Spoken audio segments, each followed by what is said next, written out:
People T V exclusive നോട്ടുകൾ പിൻവലിക്കാനുള്ള കേന്ദ്ര സർക്കാർ തീരുമാനം സംഘപരിവാർ കേന്ദ്രങ്ങൾ മുൻകൂട്ടി അറിഞ്ഞിരുന്നുവെന്നതിന് കൂടുതൽ തെളിവുകൾ പുറത്ത്. നവംബർ 2-ന് ധീരജ് ദിവാകർ എന്ന സംഘപരിവാർ അനുകൂലി നോട്ട് നിരോധനത്തെക്കുറിച്ച് ഫേസ്ബുക്കിൽ പോസ്റ്റിട്ടു. 1000-500 രൂപ നോട്ടുകൾ പിൻവലിക്കുന്നതിനാൽ ചില്ലറ കരുതണമെന്ന് ഫേസ്ബുക്കിൽ ആഹ്വാനം ചെയ്യുന്നു. 1000-ന്റെയും 500-ന്റെയും നോട്ടുകൾ പിൻവലിക്കുന്ന കാര്യം നേരത്തെ തന്നെ ചിലർ അറിഞ്ഞിരുന്നുവെന്ന വാർത്തകൾ പ്രചരിക്കുന്നതിനിടയിലാണ് കേരളത്തിൽ നിന്നുള്ള ഫേസ്ബുക്ക് പോസ്റ്റ് വിവാദമാകുന്നത്. ധീരജ് ദിവാകർ എന്നയാൾ നവംബർ 2-ന് ഇട്ട പോസ്റ്റ് ഇങ്ങനെ: അടുത്തയാഴ്ച 1000-500 നോട്ടുകൾ അസാധുവാകാൻ സാധ്യതയുണ്ടെന്ന് സൂചന കിട്ടിയിട്ടുണ്ട്. എല്ലാവരും 100-ന്റെ നോട്ടുകളാക്കി ചേഞ്ച് എടുത്തു വയ്ക്കുക.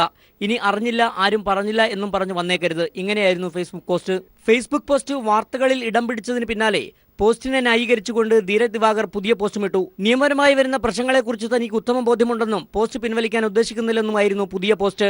നോട്ട് അസാധുവാക്കൽ തീരുമാനം വരുന്നതിനും ആഴ്ചകൾക്ക് മുമ്പേ ഗുജറാത്തിലെ ദിനപത്രത്തിൽ വാർത്ത വന്നത് വിവാദമായിരുന്നു. മാത്രവുമല്ല, രാജ്യത്തെ ബാങ്കുകളിൽ സെപ്റ്റംബർ മുതൽ നവംബർ വരെയുള്ള 2 മാസക്കാലം 6 ലക്ഷം കോടിയുടെ നിക്ഷേപം വന്നതും വാർത്തയായിരുന്നു. ഈ സാഹചര്യങ്ങളെല്ലാം പരിശോധിക്കുമ്പോൾ നോട്ട് പിൻവലിക്കൽ തീരുമാനം നേരത്തെ തന്നെ ചിലർ അറിഞ്ഞിരുന്നുവെന്ന സംശയം ബലപ്പെടുകയാണ്. News desk. നോട്ട് പ്രതിസന്ധി രൂക്ഷമായി തുടരുന്നതിനിടെ വീണ്ടും കർശന നിയന്ത്രണങ്ങളുമായി കേന്ദ്ര സർക്കാർ. അസാധുവാക്കിയ നോട്ടുകൾ മാറാനുള്ള പരിധി 4500 രൂപയിൽ നിന്നും 2000 ചുരുക്കി. കർഷകർക്ക് വാർഷിക വായ്പയിൽ നിന്നും ആഴ്ചയിൽ 25000 രൂപ പിൻവലിക്കാം. വിവാഹാവശ്യത്തിന് കുടുംബത്തിൽ ഒരാൾക്ക് 2.5 ലക്ഷം രൂപ വരെ പിൻവലിക്കാൻ അനുമതി നൽകി. ബാങ്കിൽ പണം മാറാനെത്തുന്നവരുടെ കൈവിരലിൽ മഷി പുരട്ടാനുള്ള തീരുമാനത്തിന് പിന്നാലെയാണ് ജനങ്ങളെ വലച്ച് വീണ്ടും കേന്ദ്ര സർക്കാർ നിയന്ത്രണങ്ങൾ ഏർപ്പെടുത്തിയത്. ദിവസേന അസാധുവാക്കിയ നോട്ടുകൾ മാറിയെടുക്കാനുള്ള പരിധി 4500 രൂപയിൽ നിന്നും 2000 ചുരുക്കി. കൂടുതൽ പേർക്ക് നോട്ടുകൾ മാറിയെടുക്കാനുള്ള സൗകര്യത്തിന് വേണ്ടിയാണ് നടപടിയെന്ന് കേന്ദ്ര ധനകാര്യ സെക്രട്ടറി ശക്തികാന്ത ദാസ് വിശദീകരിച്ചു. Now it has been decided therefore by the government to permit the farmers to draw up to ₹25,000 per week, and it has been decided that for marriage, for wedding ceremonies which are going on, up to 2.5 lakh rupees. 18th of November, the existing limit of 4,500 rupees will be reduced to ₹2,000. കാർഷിക വായ്പയായി ലഭിച്ച തുകയിൽ നിന്നും കർഷകർക്ക് ആഴ്ചയിൽ 25,000 രൂപ വരെ പിൻവലിക്കാം എന്നതാണ് മറ്റൊരു പ്രഖ്യാപനം. വിള ഇൻഷുറൻസ് പ്രീമിയം അടക്കാനുള്ള സമയപരിധി 15 ദിവസം നീട്ടി നൽകി. APMCയിൽ രജിസ്റ്റർ ചെയ്ത വ്യാപാരികൾക്ക് ആഴ്ചയിൽ 50,000 രൂപ വരെ പിൻവലിക്കാം. വിവാഹ ആവശ്യങ്ങൾക്ക് കുടുംബത്തിലൊരാൾക്ക് അക്കൗണ്ടിൽ നിന്നും 2.5 ലക്ഷം രൂപ വരെ പിൻവലിക്കാനും അനുമതി നൽകി. കേന്ദ്ര സർക്കാർ സി ഗ്രേഡ് ജീവനക്കാർക്ക് നവംബർ മാസത്തെ ശമ്പളത്തിൽ നിന്നും 10,000 രൂപ അഡ്വാൻസ് പണമായി പിൻവലിക്കാം. 4 ദിവസം മുമ്പ് പണം മാറാനുള്ള പരിധി 4000-ൽ നിന്നും 4500 ഉയർത്തിയപ്പോഴും ഇപ്പോഴത് 2000 ചുരുക്കിയപ്പോഴും സർക്കാർ പറയുന്നത് ഒരേ കാര്യം: നടപടി ജനങ്ങളുടെ ബുദ്ധിമുട്ട് ഒഴിവാക്കാനെന്ന്. തീർത്തും ആസൂത്രണമില്ലാതെയാണ് നോട്ട് അസാധുവാക്കിയ നടപടിയെന്ന ആരോപണം ശരിവെക്കുന്നതാണ് ഇത്തരത്തിൽ സ്ഥിരതയില്ലാത്ത പ്രഖ്യാപനങ്ങൾ. നോട്ട് മാറാനുള്ള പരിധി 2000 ചുരുക്കിയത് പ്രതിസന്ധി കൂടുതൽ രൂക്ഷമാക്കാനും ഇടയാക്കും. ദില്ലിയിൽ നിന്നും M. സന്തോഷ്. ഇപ്പോൾ മുഖ്യമന്ത്രി മാധ്യമങ്ങളെ കാണുകയാണ്. തത്സമയം. അതിശക്തമായി തന്നെ എതിർക്കുന്ന നിലയാണ് പൊതുവെ ഉയർന്നു വന്നിട്ടുള്ളത്. ഇപ്പോൾ കുറച്ച് നേരത്തെ പ്രതിപക്ഷ നേതാക്കന്മാർ, UDF നേതാക്കൾ കണ്ടിരുന്നു. അതേ വികാരം തന്നെയാണ് അവരും പങ്കുവച്ചത്. ഇപ്പോൾ കേരളത്തിൻ്റെ പൊതുവായ വികാരം പ്രകടിപ്പിക്കേണ്ടതുണ്ട് എന്നാണ് കാണുന്നത്. അതിൻ്റെ ഭാഗമായി അതിൻ്റെ ആദ്യപടി എന്ന നിലക്ക് നാളെ കാലത്ത് 10 മണി മുതൽ ഇവിടുത്തെ RBI ഓഫീസിന് മുന്നിൽ ഞങ്ങൾ ഒരു സത്യാഗ്രഹം ഇരിക്കാൻ ഉദ്ദേശിക്കുന്നുണ്ട്. അതെ, ഞാനും മന്ത്രിമാരും ഇരിക്കാനാണ് ഉദ്ദേശിക്കുന്നത്. 10 മണി മുതൽ 5 മണി വരെ RBI ഓഫീസിന് മുന്നിലിരിക്കും. പ്രതിപക്ഷം ഇതിപ്പോൾ ഈ തരത്തിലുള്ളൊരു തീരുമാനമാണ്, എന്നാൽ എല്ലാ കാര്യങ്ങളിലും സഹകരിക്കാൻ അവർ തയ്യാറാണ്. ഈ പ്രശ്നം പ്രതിപക്ഷമായിട്ട് ചർച്ച ചെയ്തിട്ടില്ല. ഇത് നമ്മുടെ നാട് ശക്തമായി എതിർക്കേണ്ട ഒരു സംഭവമായതുകൊണ്ടാണ് ഇത്തരമൊരു നടപടിക്ക് ഞങ്ങൾ തയ്യാറാകുന്നത്. ഇതിൻ്റെ തുടർച്ചയായിട്ടുള്ള മറ്റു പരിപാടികൾ വരും. 21-ന് വൈകുന്നേരം 3 മണിക്ക് സർവകക്ഷി യോഗം ചേരുന്നുണ്ട്. ആ യോഗത്തിൽ തുടർ നടപടികൾ ആലോചിക്കും.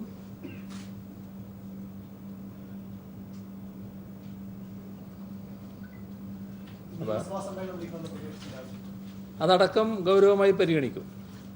എല്ലാ കാര്യങ്ങളും അതീവ ഗൗരവമായിട്ട് തന്നെ പരിഗണിക്കും. കുറേ ആവശ്യങ്ങൾ പ്രതിപക്ഷം ഉന്നയിച്ചിട്ടുണ്ട്. അതിലൊന്നിലും വിയോജിപ്പുള്ളതല്ല. ഞങ്ങൾക്ക് വിയോജിപ്പുള്ള ഒരു കാര്യമല്ല ഉന്നയിച്ചത്. ചില കാര്യങ്ങൾ ഞങ്ങൾ ചർച്ച ചെയ്തിട്ടുള്ള കാര്യങ്ങളാണ്. ചില കാര്യങ്ങൾ അവർ പൊതുവായിട്ടും ഉന്നയിച്ചിട്ടുണ്ട്. എല്ലാറ്റിനോടും യോജിപ്പാണ് അവർ. അല്ല, ഈ കാര്യത്തിൽ കേരളത്തിൻ്റെ സഹകരണ മേഖല തകരുക എന്ന് പറഞ്ഞാൽ കേരളത്തിൻ്റെ സാമ്പത്തിക രംഗം തകരലാണ്. ആ കാര്യത്തിൽ ഒന്നിച്ച് നീങ്ങാം എന്ന നിലപാട് തന്നെയാണ് ഞങ്ങൾക്കുള്ളത്. അതേ നിലപാട് തന്നെയാണ് അവർക്കും ഉള്ളത്. പിന്നെ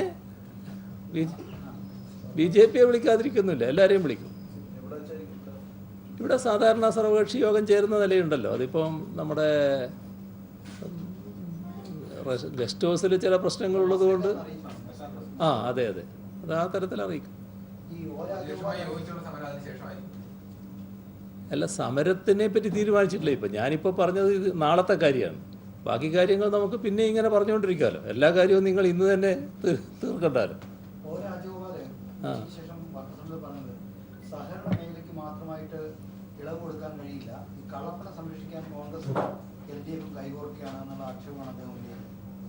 അതാണ് BJP രാഷ്ട്രീയമായൊരു നിലപാടെടുത്തിരിക്കുകയാണ്.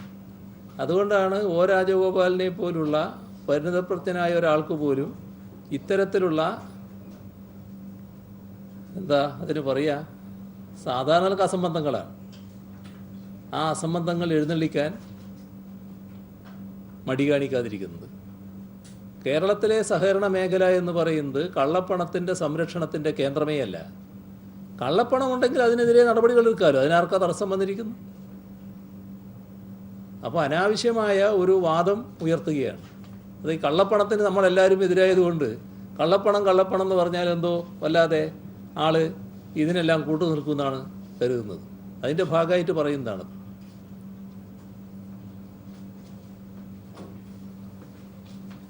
അപ്പോൾ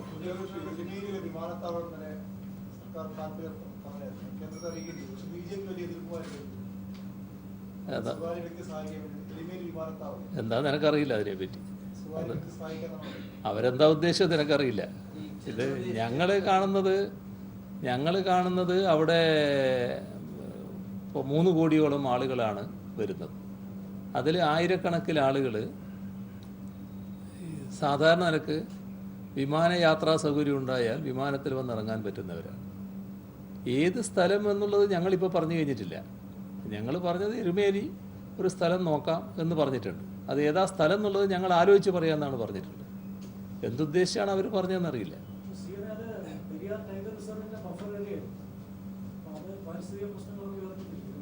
അല്ല, പാരിസ്ഥിതിക പ്രശ്നമൊക്കെ പരിശോധിച്ചിട്ടല്ലേ വരും. ഇതിപ്പോൾ ഇത് കേൾക്കുമ്പോഴേക്ക് തന്നെ എതിർക്കാൻ പുറപ്പെടേണ്ട കാര്യമില്ല. എല്ലാ പ്രശ്നങ്ങളും പരിശോധിച്ച് പിന്നെ കാര്യങ്ങൾ തീരുമാനിക്കും.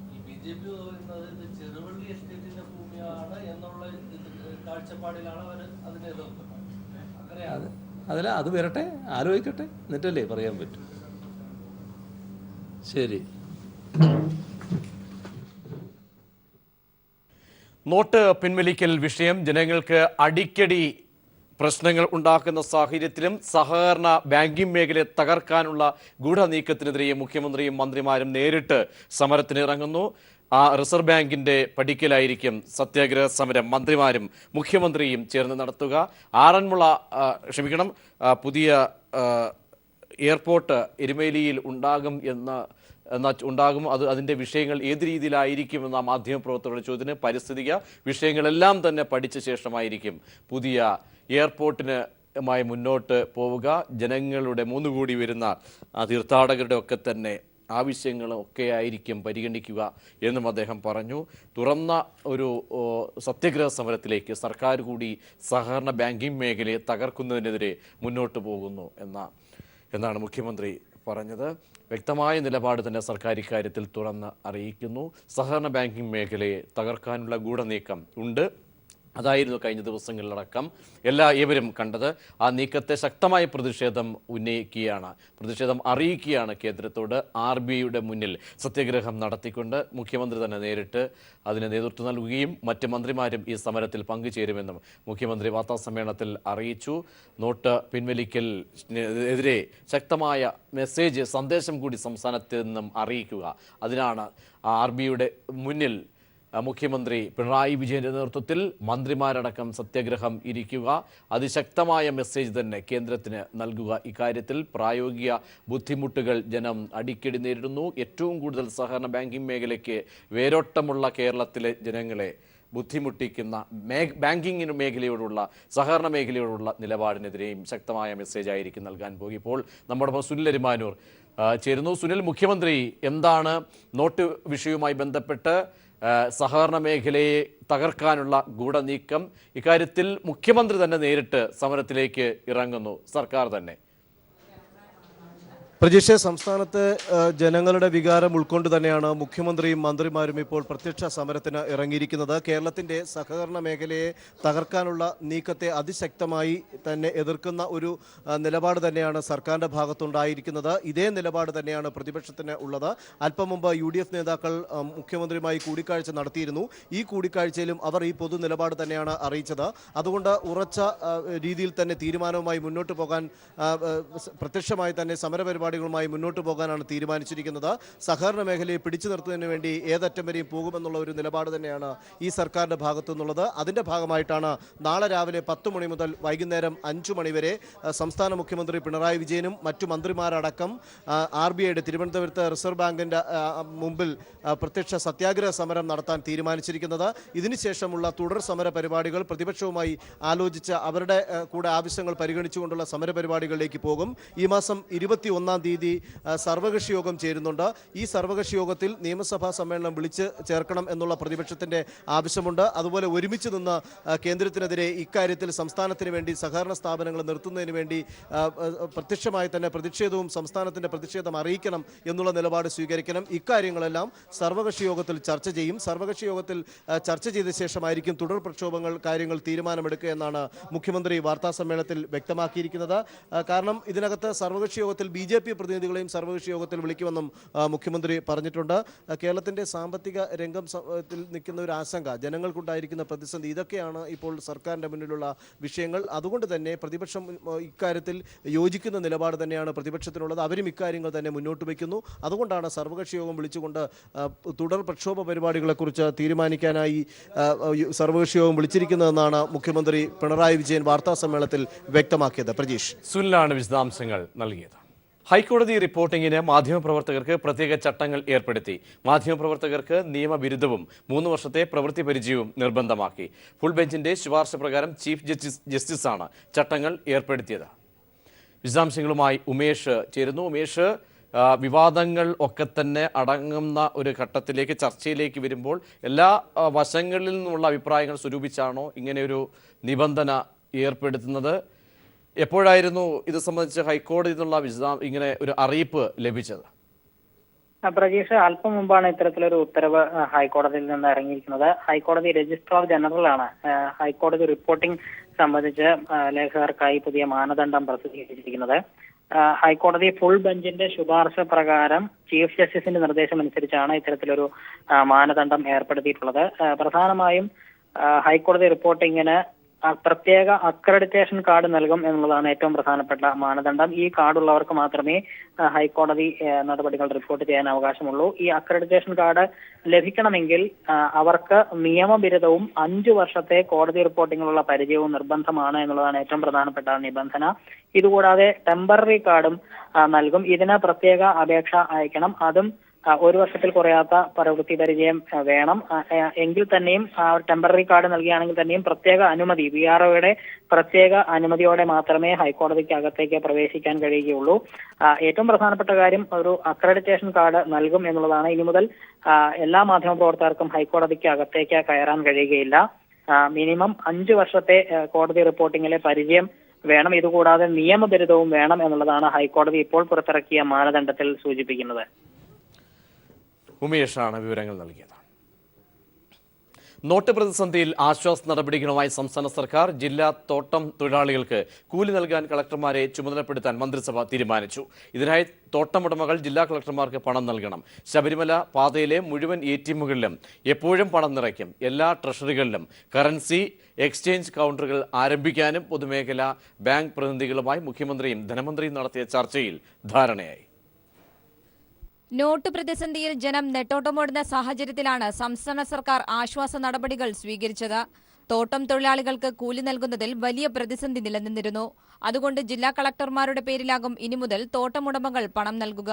ജില്ലാ കളക്ടർമാരാകും തൊഴിലാളികൾക്ക് കൂലി നൽകുകയെന്ന് മുഖ്യമന്ത്രി പിണറായി വിജയൻ പറഞ്ഞു. ഈ കൂലിയുമായി ബന്ധപ്പെട്ട പ്രശ്നത്തിൽ ജില്ലാ കളക്ടറുടെ പേരിൽ ഈ കൂലിയായിട്ട് കൊടുക്കേണ്ട തുക മുഴുവൻ കൈമാറുക. എന്നിട്ട് ആ തുക ജില്ലാ കളക്ടർ അങ്ങോട്ട് കൈമാറും. തോട്ടം തൊഴിലാളികൾക്ക് കൊടുക്കുന്ന സംവിധാനം ഉണ്ടാക്കുക. അന്യസംസ്ഥാന തൊഴിലാളികളുടെ കാര്യത്തിൽ നാട്ടിലുള്ള കുടുംബത്തിന് പണം അയക്കുന്നതിന് ബാങ്കുകൾ അവർക്ക് ഇളവ് നൽകണമെന്ന് മുഖ്യമന്ത്രി പൊതുമേഖലാ ബാങ്ക് പ്രതിനിധികളുമായി നടത്തിയ ചർച്ചയിൽ ആവശ്യപ്പെട്ടു. ശബരിമല പാതയിലെ എല്ലാ ATMകളിലും എപ്പോഴും പണം നിറയ്ക്കുമെന്നും മുഖ്യമന്ത്രി പറഞ്ഞു. അപ്പോൾ ശബരിമലയുമായി ബന്ധപ്പെട്ടുള്ള റൂട്ട്, ആ റൂട്ടിലുള്ള പ്രധാന കേന്ദ്രങ്ങളിലെല്ലാമുള്ള ATMകൾ എപ്പോഴും പണം നിറഞ്ഞ ATMകളായിരിക്കണം.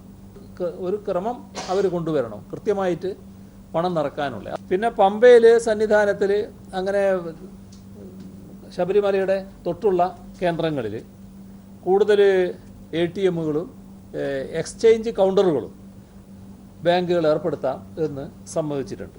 എല്ലാ ട്രഷറികളിലും കറൻസി എക്സ്ചേഞ്ച് കൗണ്ടറുകൾ ആരംഭിക്കാനും തീരുമാനമായി. കൂടാതെ അടുത്ത മാസം ആദ്യം ശമ്പളം ലഭിക്കുന്ന ജീവനക്കാർക്ക് ഇളവ് നൽകണമെന്നും യോഗത്തിൽ സംസ്ഥാനം ആവശ്യപ്പെട്ടു. ഒരാഴ്ചയ്ക്കുള്ളിൽ സംസ്ഥാനത്തെ മുഴുവൻ ATMകളിലും 500 രൂപയും 2000 രൂപയും നിറയ്ക്കുമെന്നും ബാങ്ക് പ്രതിനിധികൾ സർക്കാരിന് ഉറപ്പു നൽകി. News bureau, Thiruvananthapuram. നോട്ട് പിൻവലിച്ചതുമായി ബന്ധപ്പെട്ട് സഹകരണ മേഖല നേരിടുന്ന പ്രശ്നങ്ങൾ സവിശേഷ സാഹചര്യം സൃഷ്ടിച്ചതായി ഹൈക്കോടതി. സഹകരണ ബാങ്കുകൾ സമർപ്പിച്ച ഹർജി അടിയന്തര പ്രാധാന്യത്തോടെ പരിഗണിക്കപ്പെടേണ്ടതാണെന്നും കോടതി നിരീക്ഷിച്ചു. കേന്ദ്ര സർക്കാർ ആവശ്യപ്പെട്ടതിനെ തുടർന്ന് ഹർജി പരിഗണിക്കുന്നത് കോടതി ഈ മാസം 22ലേക്ക് മാറ്റി. 500 രൂപ 1000 രൂപ നോട്ടുകളുടെ കൈമാറ്റത്തിനോ നിക്ഷേപം സ്വീകരിക്കുന്നതിനോ സഹകരണ ബാങ്കുകൾക്ക് അനുമതി നൽകാത്ത കേന്ദ്ര സർക്കാർ തീരുമാനം വിവേചനപരമാണെന്ന് ചൂണ്ടിക്കാട്ടിയായിരുന്നു സഹകരണ ബാങ്കുകൾ ഹൈക്കോടതിയെ സമീപിച്ചത്. ഈ ഹർജി പരിഗണിച്ച ഹൈക്കോടതി സുപ്രധാനമായ നിരീക്ഷണമാണ് നടത്തിയത്. നോട്ട് പിൻവലിക്കലുമായി ബന്ധപ്പെട്ട് സഹകരണ മേഖല നേരിടുന്ന പ്രശ്നങ്ങൾ സവിശേഷ സാഹചര്യം സൃഷ്ടിച്ചതായി ജസ്റ്റിസ് PV സുരേഷ് കുമാർ വിലയിരുത്തി. അതിനാൽ ഹർജി അടിയന്തരമായി പരിഗണിക്കപ്പെടേണ്ടതാണെന്നും കോടതി നിരീക്ഷിച്ചു. എന്നാൽ ഹർജി പരിഗണിക്കുന്നത് മാറ്റിവെക്കണമെന്ന് കേന്ദ്ര സർക്കാരിനു വേണ്ടി ഹാജരായ additional solicitor general KM Natarajan ആവശ്യപ്പെട്ടു. നോട്ട് പിൻവലിക്കലുമായി ബന്ധപ്പെട്ട് നിരവധി കേസുകൾ രാജ്യത്തെ വിവിധ ഹൈക്കോടതികളിൽ നിലവിലുണ്ട്. അവയെല്ലാം ചേർത്ത് ഒറ്റ ഹർജിയായി കേന്ദ്ര സർക്കാർ സുപ്രീം കോടതിയിൽ സമർപ്പിച്ചിട്ടുണ്ട്. ആ ഹർജി പരിഗണിച്ച ശേഷം മാത്രം സഹകരണ ബാങ്കുകളുടെ ഹർജി പരിഗണിക്കണമെന്നും കേന്ദ്ര സർക്കാർ ആവശ്യപ്പെട്ടു. ഇതേ തുടർന്നാണ് ഹർജി പരിഗണിക്കുന്നത് കോടതി ഈ മാസം 22ലേക്ക് മാറ്റിയത്. News bureau, Kochi. ഒരു ലോകം ഒരു ഭാഷ എന്ന സന്ദേശവുമായി ബാബ അലക്സാണ്ടർ നേതൃത്വം നൽകുന്ന പ്രചാരണ യാത്ര കാസർഗോഡ് നിന്നും ആരംഭിച്ചു. NCDC സംഘടിപ്പിക്കുന്ന സംസ്ഥാനതല സന്ദേശയാത്ര ഈ മാസം 30-ന് തിരുവനന്തപുരത്ത് സമാപിക്കും. കാസർഗോഡ് നഗരസഭ കോൺഫറൻസ് ഹാളിൽ നടന്ന ഉദ്ഘാടന ചടങ്ങിൽ press club president Sunny Joseph മുഖ്യാതിഥിയായിരുന്നു. സന്ദേശയാത്ര leader Baba Alexander, press club secretary Raveendran Ramaneswaram തുടങ്ങിയവർ സംസാരിച്ചു. കുട്ടികൾ ചേർന്ന് ദീപം തെളിയിച്ചു. വിവിധ മത്സരങ്ങളിലെ വിജയികൾക്ക് ബാബ അലക്സാണ്ടർ സമ്മാനങ്ങൾ നൽകി.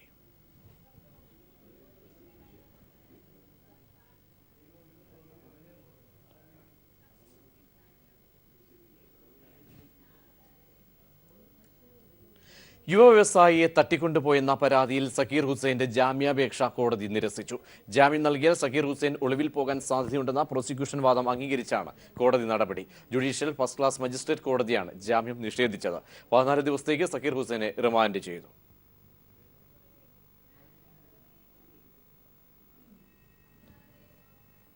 ADGP R. ശ്രീലേഖയ്ക്കെതിരെയുള്ള അന്വേഷണ ശുപാർശയിൽ വിജിലൻസിനോട് കോടതി റിപ്പോർട്ട് തേടി. ട്രാൻസ്പോർട്ട് കമ്മീഷണറായിരിക്കെ ശ്രീലേഖ നടത്തിയ അഴിമതികളും ക്രമക്കേടുകളും സംബന്ധിച്ചുള്ള പരാതിയിലാണ് നടപടി. നേരത്തെ ADGP ടോമിൻ ജെ തച്ചങ്കരി നടത്തിയ അന്വേഷണത്തിൽ R. ശ്രീലേഖ നിയമലംഘനം നടത്തിയതായി കണ്ടെത്തിയിരുന്നു.